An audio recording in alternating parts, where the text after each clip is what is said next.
Mga dudes, hindi lahat ng DIY kailangang solo. Kaya ngayon, nag-hype tayo ng mga pogi boys na pintor. Pero syempre, papahuli ba tayo? Kaya nag-helper mode na rin ako. Ash gray ang kulay, ang linis sa mata. Static na static, kaya ano pa inaantay natin? Mga dudes, let's start! Yo, eto nga yung mga pogi boys na bida ng ating video. Kung makikita nyo, ala Spider-Man ang isa. Umaakit doon para magmasilya.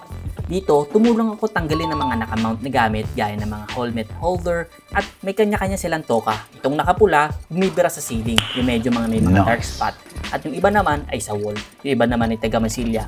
Bali 3 pogi boys ang hinire ko para naman mabilis ang trabaho. Medyo napalaban nga sila ng konti at napa-OT, pero okay lang yun dahil bayad naman yun. At syempre, hindi mawawala ang libreng merienda at tanghalian para naman may energy sila sa pagtrabaho at happy sila. So dito, medyo ang bilis ng pangyayari, halos nakalahati na nalagad yung first floor. Kaya ang susunod na ito, mamaya ay sa second floor na. May kita nyo dito, tamang sipat-sipat ako at para makita natin kung ano yung mga hindi na pinturahan ng maayos. At syempre, hindi pwedeng mawala ang aking The Moves na brush. Eto, bigyan nga natin sila ng alias. Ang isa, dahil nakasuot siya ng One Garage, ang tawag natin sa kanya ay One Garage. At yung isa namang nakapula ay Red Guy.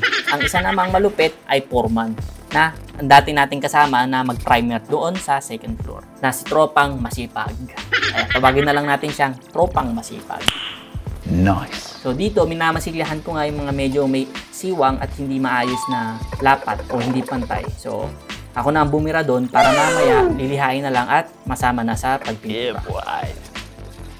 So makikita nyo dito, medyo makulit si Mrs. Talagang sabi ko, huwag nang lumabas ng kwarto. Pero hindi siya magpapigil dahil isa siyang galawang JB. Hindi, scratch that, hindi siya galawang JB, siya ay galawang tin. So dito, binibira na nga nila yun sa may sala ko. At mamaya-maya, maayos na to. Pero hindi lang yun, isi-second coat din nila to. Pero sana, masama sa video. So ayan, may bumibira sa baba, may bumibira sa taas, at medyo syempre sumisipat-sipat din tayo ng bahagya. So dito na nga si Tropang Masipag, binibira na itong mga may hirap na parte. Yung medyo delikado ba, parang ala Spider-Man ang galawan. Pero kahit ganoon, sinasabihan ko sila na mag-ingat. Syempre, buhay yan, mahalaga yan. So dito, ayan, tamang ano na lang sila, tamang pintura. At ayan, sa mga pogi boys natin, kanya-kanya na naman toka. Ang bilis na matapos sa first floor, second floor na. Pero syempre, babalikan din natin sa first floor dahil first coat pa lang yun. At ang gagawin nga natin dito ay hanggang second coat. Pero yung mga kailangan gamitan ng third coat, syempre, gagamitan natin yan ng 3 coat. Walang problema yan. Dahil masisipag ang ating nakuwang pogi boys.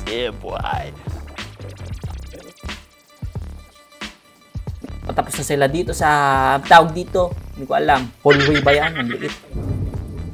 Medyo kumukulog na nga dito sa amin habang nagbo-voice over ako. Pero laban lang.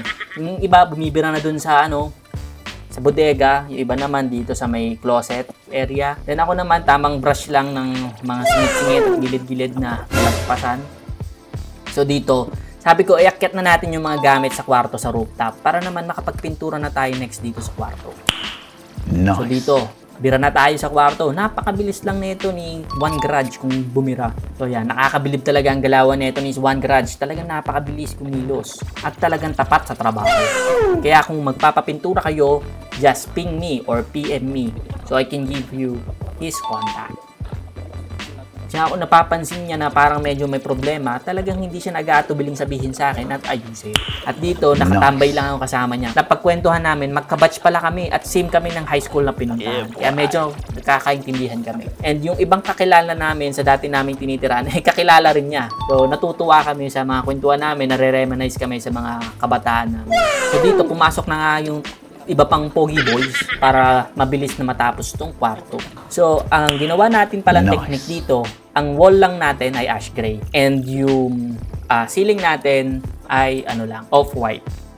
So, kaya ganyan yung ginawa natin. Ina-achieve natin na minimalist na contemporary two-tone color scheme with ash gray walls and off-white ceiling.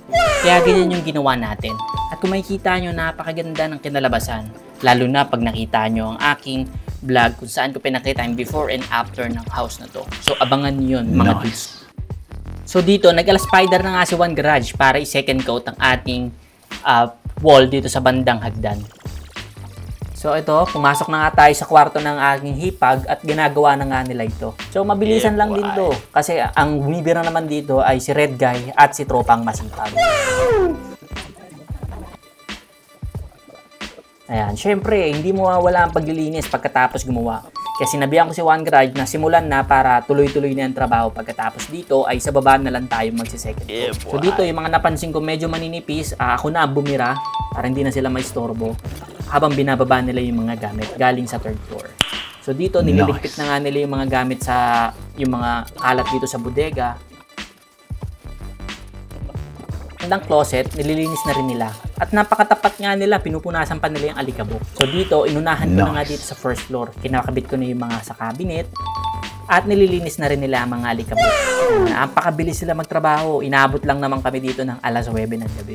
Dahil sobrang bilis namin. Hindi yun sarcastic, talagang mabilis yun kumpara sa iba. Dahil ito ay buong bahay. Imagine, 8 to 9 p.m. sila tinrabaho nila nang walang uwian yan. I mean, nang tuloy-tuloy. Ganun sila kasipag. Siyempre, binigyan natin sila ng maayos na pasahod at OT pay. And siyempre, kasama na merienda at pagkain doon.